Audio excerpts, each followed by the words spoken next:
Welcome to Forward Focused. In each episode, we're helping you take another step toward becoming a more effective, well-rounded leader. I'm your host, Jon Reusch, and in today's episode, we sat down with Marc Blair. We had a conversation with him around his nearly 2 decades of real estate experience in growing businesses in 2 different countries. One of the things that we really took from today's conversation was the focus on models and systems and implementing them from day one as he grew his organization. So without further ado, check it out.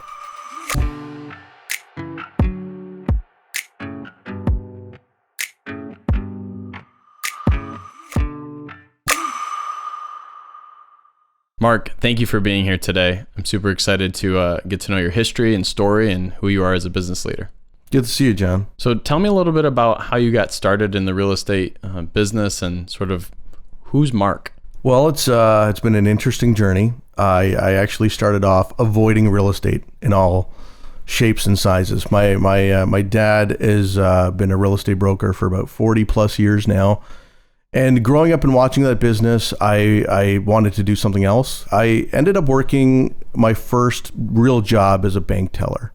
And this is after doing high school in England. So we actually went off to Europe for a little while after grade 9 and did high school out there. So I had a great opportunity to travel a bunch and just see a lot of different things and learn a completely different new perspective. And I can also tell you that the pizza and the milk taste terrible in England compared to Canada and the United States. So I came back to find a job. I'd finished school. I became a bank teller.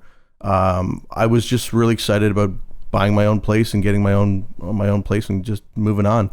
And I bought a condo downtown, and I quickly realized that all my friends lived on the west side of town, so I didn't really see them as often. So it wasn't as fun as I thought it was. Mm-hmm. So I decided to rent out the place. I had a very interesting experience there. So I learned how to be a landlord and deal with a couple issues real quick. I called my dad up and I said, "Would you help me sell this place? I think I'm done." And so he said, "Yeah." He said, "I got some good news for you. The price has gone up." I said, "Really? How much has it gone up?" And the number he gave me a kind of a net seller sheet, the net number I'd walk away with. And it was about half my year's income. And so that sounded really good. So I ended up selling the condo. It kind of awoke something in me. I was excited. I said, I could help people do that. That was really, it wasn't not that it was easy, but I understood the whole process from start to finish. And now that I could be more compassionate and more understanding in the process, I think I could help a lot of people do exactly this, make money off of buying and selling properties at the right time. So I got my license. I was 22. Back then you were advertising in a magazine. So I, borrowed listings from people. I had clients within the first couple of weeks and my business just started rolling. I kind of didn't know what I was doing completely, but I'd grown up with the concept of being very detail oriented. So I was careful with my paperwork. I was careful with what I said to the client, what I promised, and what had to be delivered. So that's how the journey kind of started for me.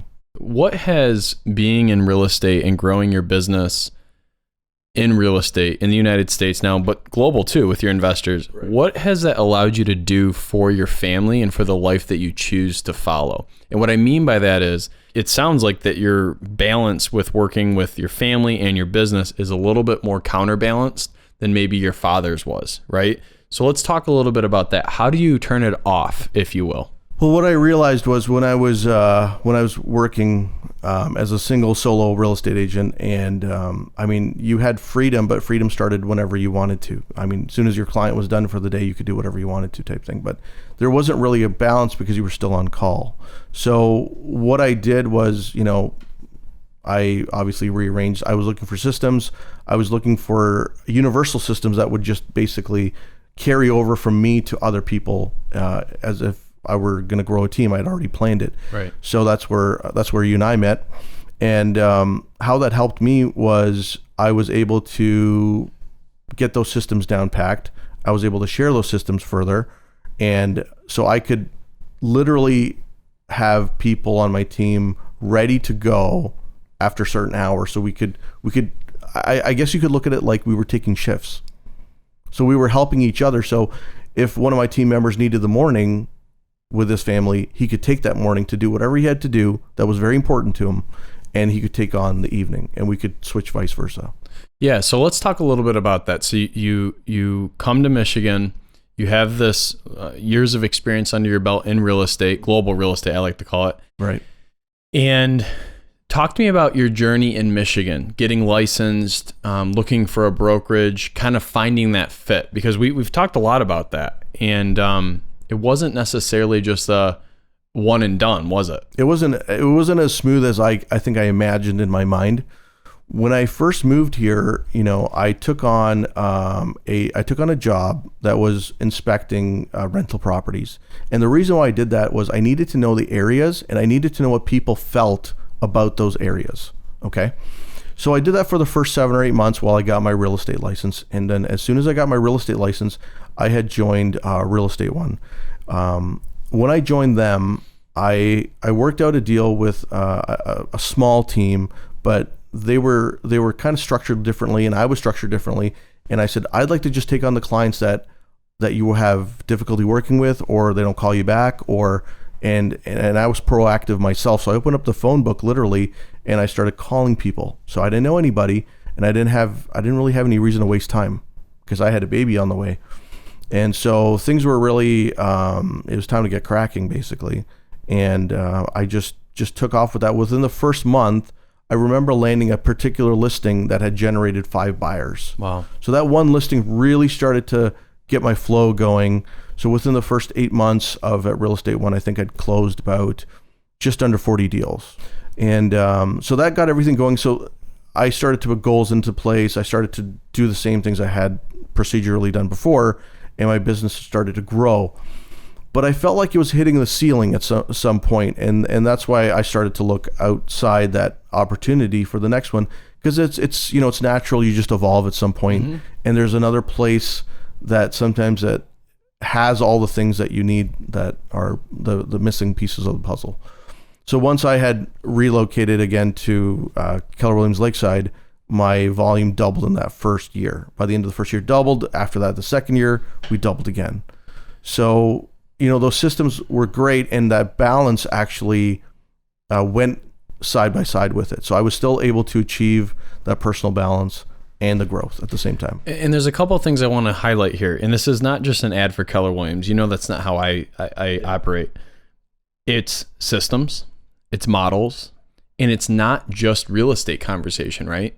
I intimately know your goals, your family, your passions, what you're interested in. And I know that that's what drives what you're looking to do. And sometimes it doesn't mean that another environment doesn't care. What it typically means is that environment is, as much as they might care, they don't actually have the know-how or training to help you truly double your business, right? We don't have a magic pill here at Keller Williams. We don't. It's a multitude of different resources, different systems, what applies best to your business right now today. And by the way, that might change over the next 3 to 5 years. When you're closing 100, 120 deals a year, that's a little bit different than closing 50. Closing 400 will be different than closing 120, right? So it's consistent tweaks. What gets you here isn't what always gets you there. And that's the key that I think sometimes agents, they get comfortable with what they're making, they get comfortable in a routine. And I can say with your team, I haven't seen that. I see you consistently wanting to grow, coming to our masterminds, whether they're in person or online, and sitting one-on-one with our leadership team to say, what is that next opportunity to go to the next level? Would you agree with that you're always looking for 1 year, 2 year, 3 years out of where you're heading? Yeah, I think what keeps me going and what keeps me interested in this business is to see other people grow from us being around them. So, if I want to be surrounded by people that I want to be like, which I am, that's what I want for them as well. Everyone should be growing constantly, but that drive and ambition has to come from you. That's not something I can create for you. But for myself personally, I've always loved the business, and I love helping people. And I always wait to see what's next. I want to know what the next level is like. So for me, I can't do anything but keep growing. until I hang up my gloves, I guess. Yeah. Well, anyone that knows me knows that I have a lot of ambition and drive. And you said something that actually I still think of to this day. You stopped me in the cafe. I was running from meeting to meeting like I typically do. And you said, and you grabbed my arm and you said, Jon, take time for you. When can we go to lunch? And I went to my next meeting, but I couldn't get those words out of my mind. And about a week later, you, myself, and Grant went to lunch to Da Francesco. And great food, by the way. And yeah, and I haven't forgotten that. And I wanted to say thank you on this podcast for that moment, because it helped me remember I can have all the drive in the world, the ambition in the world, but if I'm not counterbalancing it and focusing on my family, my health, my mental health, and just sort of taking in the moment and smelling the roses, what's the point?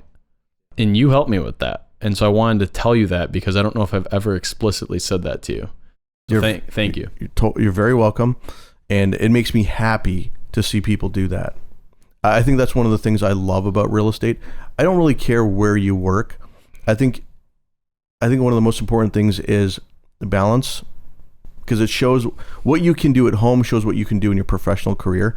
If your home life is a mess, it's highly unlikely that you're going to be the most successful person on the block. Okay. So it actually does start at home. Mm-hmm. And I'll say that because I've seen it over the last 18 years and I've also trained over 1,000 agents probably during my career. I've restructured brokerages. I've done all kinds of things under the umbrella of real estate.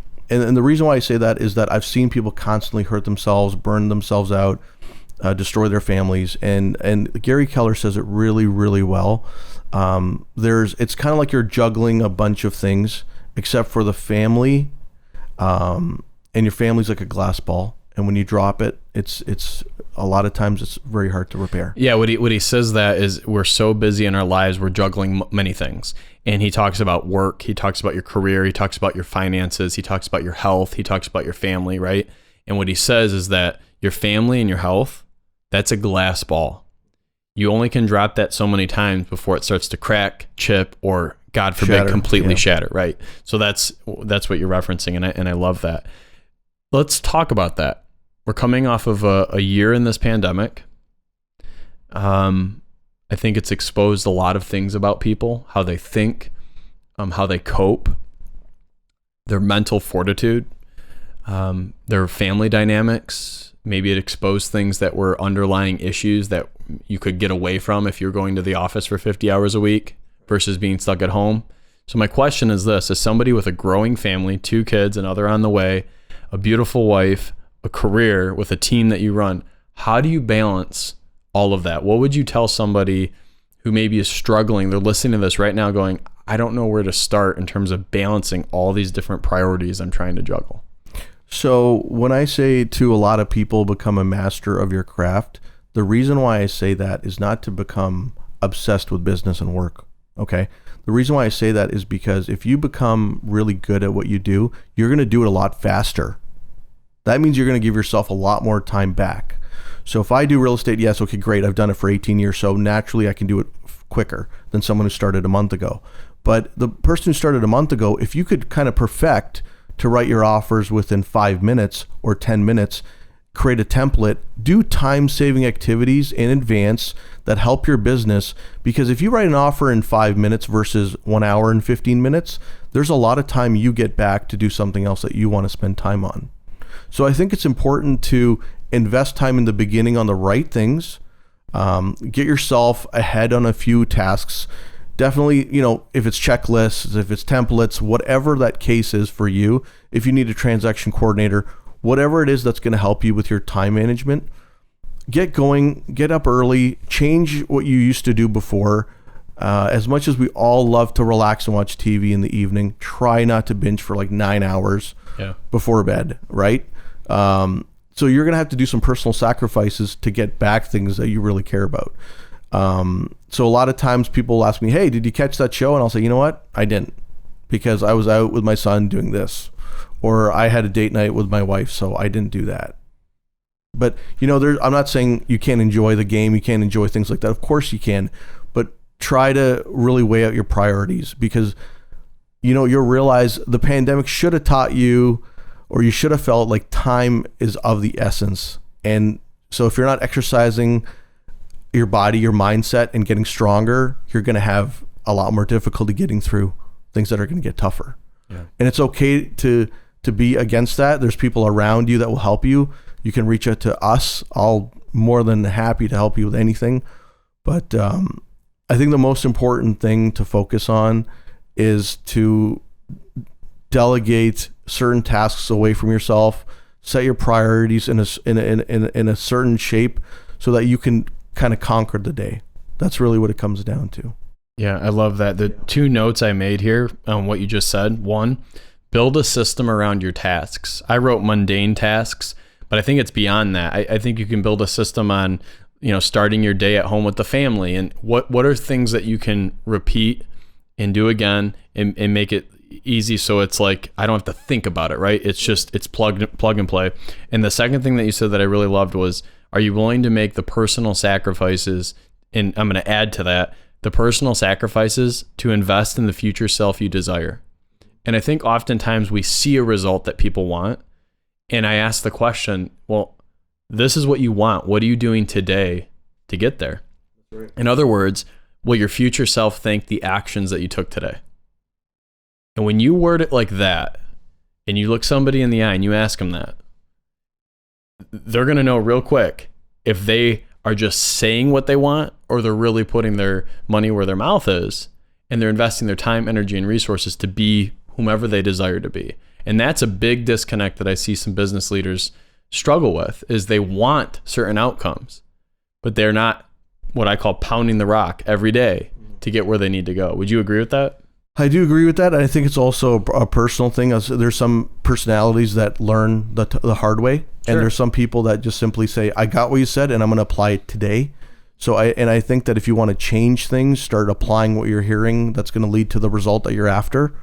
There's a simple example. Like if I decided I'm going to have dinner with my family at 5 p.m., I'm not booking a showing at 5 p.m. I will book it at 6 p.m. or 6:30, depending upon the location, but block it off, like time block it. Treat it like it's an appointment and just go through your day so that you've already achieved that. Like, how good do you feel if you say that I had 2 meals with my family today? I had breakfast and I had dinner, and so I was there for them. They felt I was there for them, and then you go about your day and then you connect again.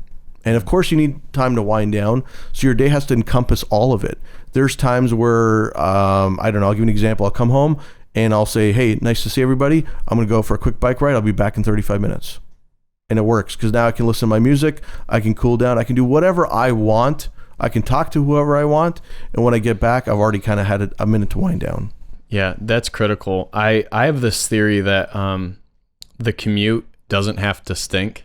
And what I mean by that is your commute into the office or to appointments or whatever that might look like, and your commute home, it's about what you do at that time. And my morning commute is very different than my evening. My morning commute is typically centered around running through what I need to accomplish that day. What are my big rocks that I must do today for it to be a win?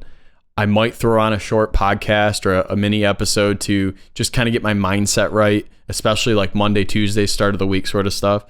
But my drive home is, are there any messages or correspondence I promised I would do today that I have yet to do? That's like the first thing I ask myself on the way out. I text or call my wife and let her know I'm on my way. And I use that 25-minute commute to knock out any of those final messages in the first 15. And then I protect the last 10 minutes and I either listen to some calming music or even ride in silence. And that is what works for me. And so I'm not here to tell anybody this is what you must go do. What I'm saying is, if you don't know how to maximize that time, which if you think about, if you're commuting 30 minutes one way twice a day, that's an hour a day, right? And if you're commuting 5 days a week, that's 5 hours of your life a week. That's 20 hours a month. That's almost a full day of your life commuting. So if you aren't maximizing what you're doing during that time, you're losing a full day of productivity. You're right. Or efficiency or mental health or whatever you want to call it, right? So that's just a little something that you just said that applies of how you can say, what is something that what's a little tweak or adjustment I can make to make the time more efficient, right? Maybe it's not commuting 5 days a week. I think the pandemic has people thinking about that too. an ideal, here's something I want to ask you. For me, I have a number in my mind of how many days I want to be in the office, quote unquote, versus working from home. I have a new number in my mind post-pandemic that I want to maintain. Have you thought about that? How many days you'd rather be in versus not? I like to kind of weigh it out. So I like to have a little bit of balance of everything. So personally for me, if it was a 5-day week, I'd say 3 days I'd like to be in and out of the office at least. The other 2 days I like to be out looking at properties or doing something efficient. And I can also sometimes tackle a few personal errands on the way that are along that route. So that kind of makes it easy. I think that's been one of the things I've changed from being in the office all the time. Right. But I feel grounded at the office. It helps me focus on what I need to get done.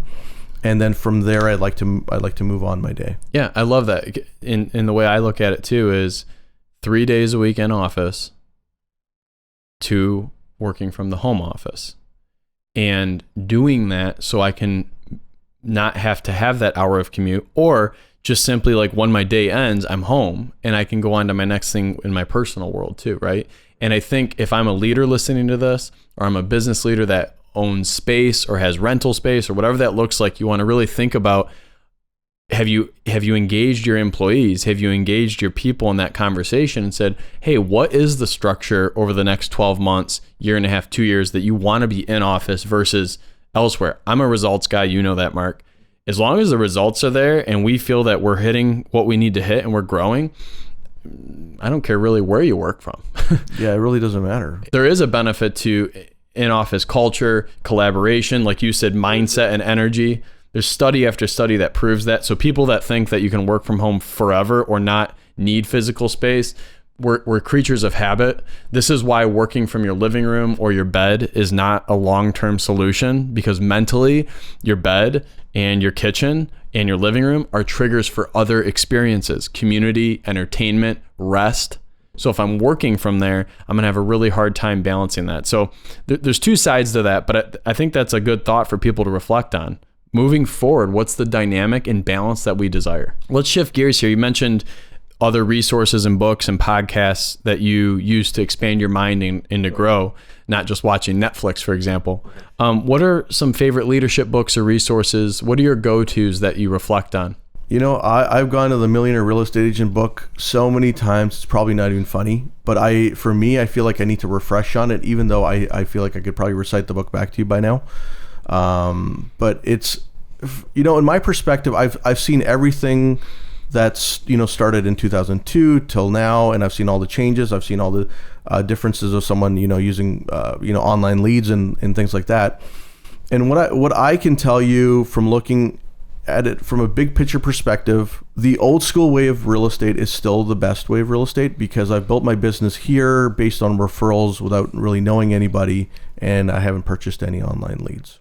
So I can tell you with just networking and getting referrals from your current deals, even when they don't close, just asking for referral business constantly and making relationships where, you know, just go and pick up the phone, or go visit, you know, a professional office who does something else and ask them for referrals. And that style of business has actually served us really well. I think you can complement your existing, strong foundation once it's created with online leads, because once you start your business from online leads, you're going to quickly realize you have to vet them like crazy. You're going to get 3% or 30% of them to even turn into anything after a couple of months. There's so much legwork. By the time you've done all that, you've spent so much time. You might as well have done some of the organic version of it and just added this as a complement instead of a, primary. Yeah, I think in any sales business, right, it's about relationships and people.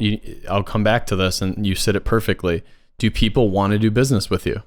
Do they like you? Do they trust you? Do they think of you to fit the need that they have in the arena that you work in? And if that's the case, they're going to call you, as long as they think of you. So what I like about what you said there is you've consistently asked for referrals. You've built a relationship. You've worked it organically. And yes, there's always other lead sources to complement that. Of course there is. But somebody that in less than 5 years in Michigan specifically, right, has built up a business that is repeat and referral.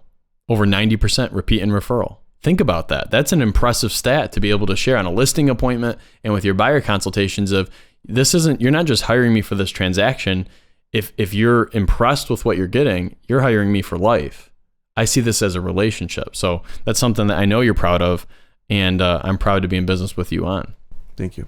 What are some other podcasts that you like to give a listen to? Ooh, there's a couple of good ones that I like. I listen to Carrotcast for variety. So they talk about business and real estate investing. Bigger Pockets has selective episodes that I like. I wouldn't say I like all of them, but there's some really good, achievers and successful people that tell a good story. And I feel like there's a few good nuggets you can capture through that podcast. I listen to there's a couple there, Shailene Johnson. There's a couple of other ones that are just personality based. They're not even really about real estate. They're just really about what people think and do in different situations, and they're from a totally different background. I always want to make sure I have an open mind to understand where someone else is coming from, so I can relate to them as best as possible. Yeah.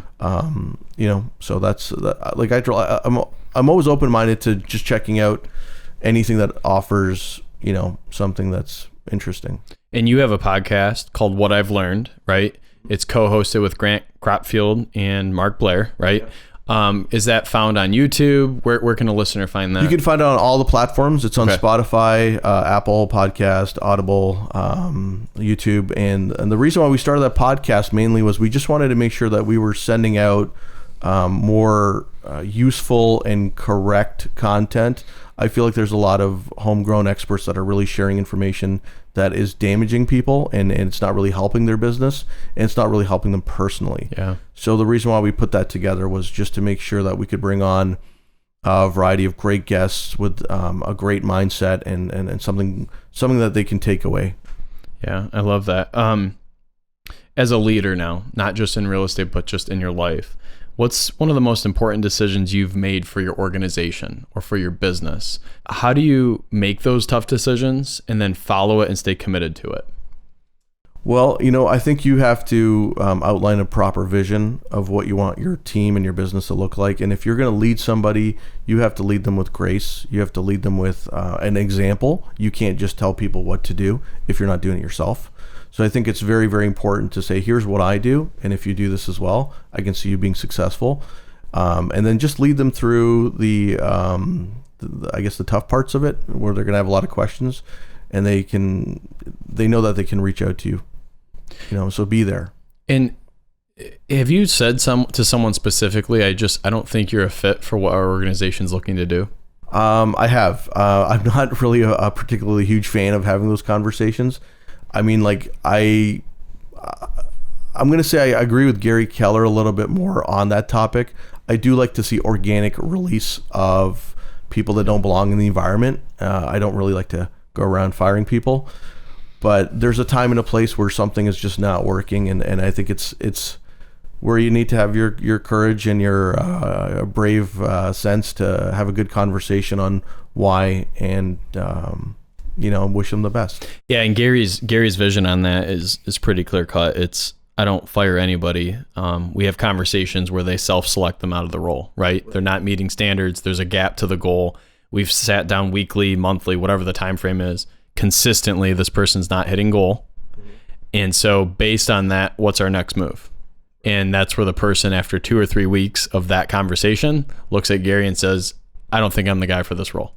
Yeah, I think one of the best ways to avoid that situation is just do a regular health check. That's what I call it. Yep. So on a monthly basis, weekly basis, you're checking to see if your business looks healthy and everyone in it is working the business to keep it healthy. So if the participants are not doing what they're supposed to do, then obviously there's going to be a problem for the business to stay healthy and survive.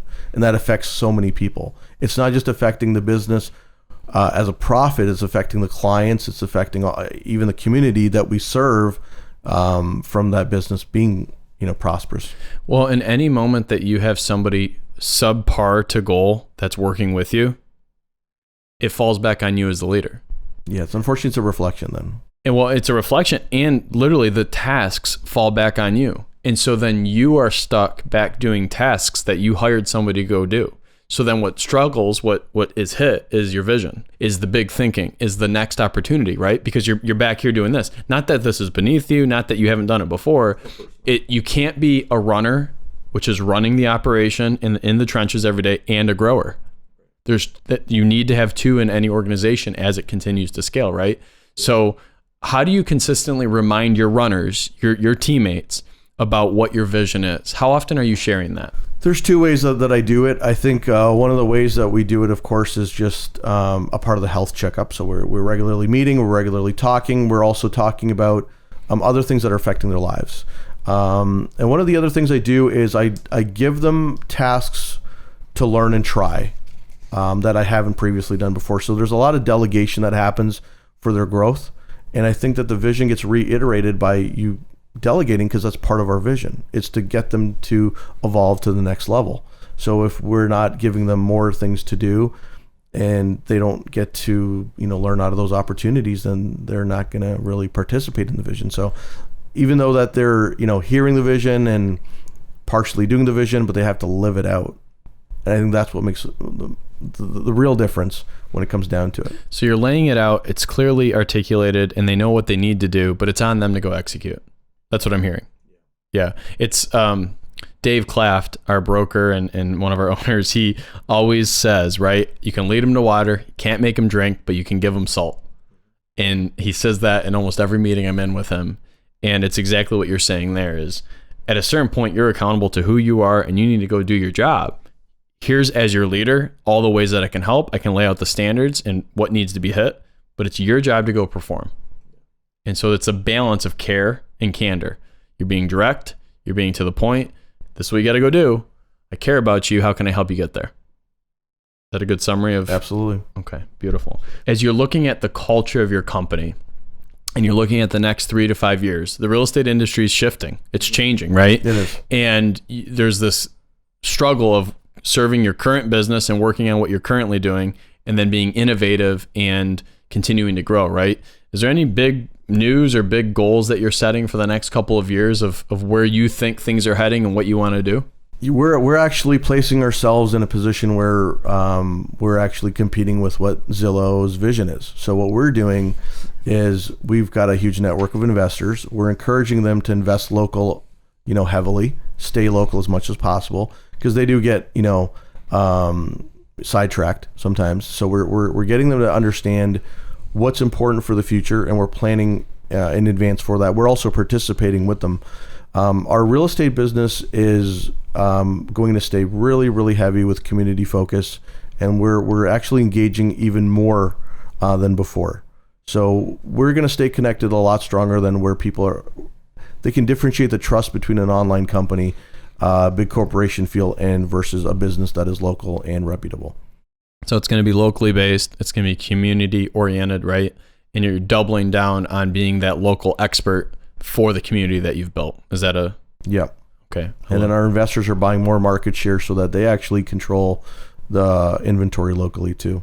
Yeah. Because we what we like to do is we like to encourage our investors who are very talented and skillful to do great renovation jobs on homes and provide them back to first-time buyers that couldn't, get that opportunity or afford that opportunity on a new build, and now they get to enjoy that with their families. Right.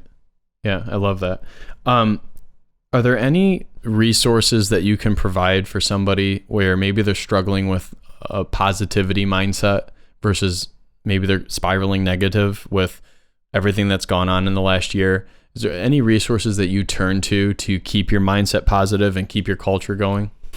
To be honest with you, it's a mix of a couple things. Yeah. So for me, one thing is you do need to evaluate the place that you work at. You do need to be surrounded by people that have a strong mindset or are working towards a strong mindset. I also do a lot of things in the community. So I have a lot of older, experienced mentors in different facets that I go to for advice. So I think if you participate in the community where they make an impact, I think you can find people that will mentor you the right way. So I think that a lot of people in the past haven't really been as open, or sometimes you have to just be humble to learn, but a lot of people are just not as open to mentorship because they feel like someone's going to take them for a ride for a big ticket price. but that's not usually the case. There's a lot of places in our community right now, like our brokerage, there's coaching and there's classes you can come by for free, and you can just join. There's no cost, no obligation, and no pressure. But like, listen to our podcast. We'll be telling you about events, and we have a community calendar too that we're going to be sharing. That'll start in April. So we'll be helping people in any way, shape, or form that we can. Yeah, it's funny. You say some of the things that you said there. I've had agents reach out over the last several years, and they were going to have a baby shower at a local hall that they got double booked, and they're calling me 24, 48 hours before the shower, and they're desperate, and they're like, "Do you have any ideas?" And I say, "Use our training center. It's not ideal. It's not perfect. Use the space, set it up how you see fit, and have your shower there." And they call me and they go, "Thank you so much. We were desperate. Like, what were we going to do?" Right? It was 2 days before the event.